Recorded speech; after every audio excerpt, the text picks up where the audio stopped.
नाम क्या है अब्बू सलीम, जन्म 1967 को और रहने वाला कहाँ का है?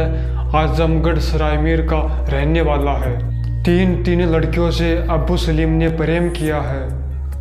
तीनों लड़कियों को भी अच्छे से जानता भी है, उनसे बातें भी कर चुका है और उनके साथ रह भी चुका है। हर व्यक्ति का कोई ना कोई अपना एक सपना होता है, मैं ये बनूंगा, मैं वो करूंगा, यहाँ जाऊंगा, वहाँ जाऊंगा। हर व्यक्ति का कोई ना कोई सपना होता है। सेम इसी प्रकार अब्बू सलीम का भी एक सपना था। आखिर वो सपना था क्या? बॉलीवुड में चॉकलेटी हीरो बनना। और उसका ये सपना भी बिल्कुल पूरा होने ही वाला था, लेकिन सपना बिल्कुल अधूरा रह गया। इस चॉकलेटी हीरो की फिल्म शूट भी की गई थी, लेकिन वो फिल्म रिलीज नहीं हो पाई। और इसकी फिल्म का नाम शायद आप लोग भी जानते होंगे, निर्मोही।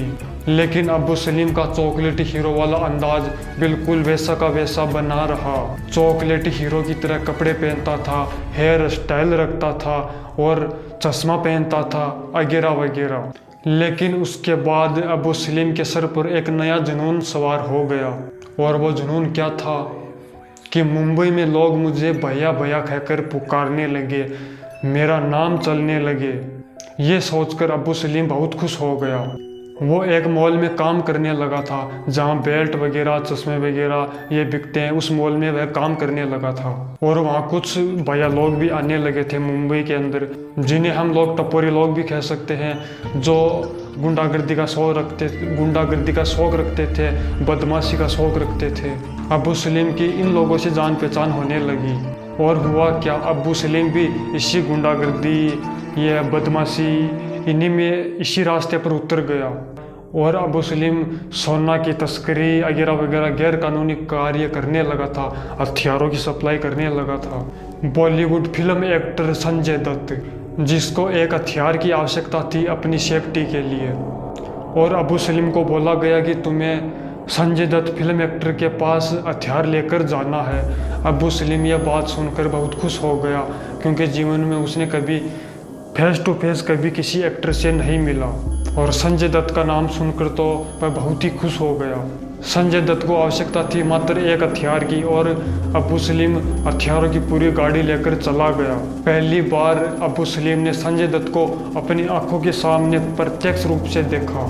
और संजय दत्त को देखकर अब्बू सलीम की खुशी का ठिकाना ही नहीं रहा।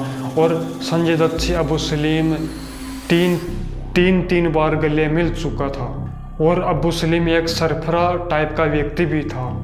अब्बू सलीम लोगों को धमकी देकर उनसे पैसा मांगता था, और जो इंसान अब्बू सलीम को मना कर देता था, उसकी हत्या होना निश्चित हो जाता था। किसके द्वारा?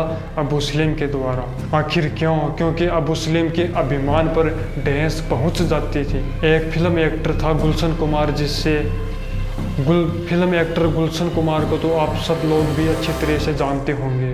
अब्बू सलीम ने गुलशन कुमार से पैसों की फिरौती मांगी, पैसा देने के लिए गुलशन कुमार को कहा, लेकिन गुलशन कुमार ने उसको बिल्कुल मना कर दिया। हुआ क्या, गुलशन कुमार की अब्बू सलीम ने बड़ी बेरहमी से हत्या करवा दी। देखा जाए तो अब्बू सलीम बहुत सारी हत्याएं कर चुका है, और आज नतीजा आप लोगों के सामने है, जेल की काल कोठरी में पड़ा हुआ है। अंडरवर्ल्ड डॉन अब्बू सलीम को उम्र कैद की सजा मिली है। मुंबई की टाडा अदालत ने सलीम को बिल्डर प्रदीप जैन की हत्या में उम्र कैद की सजा सुनाई है।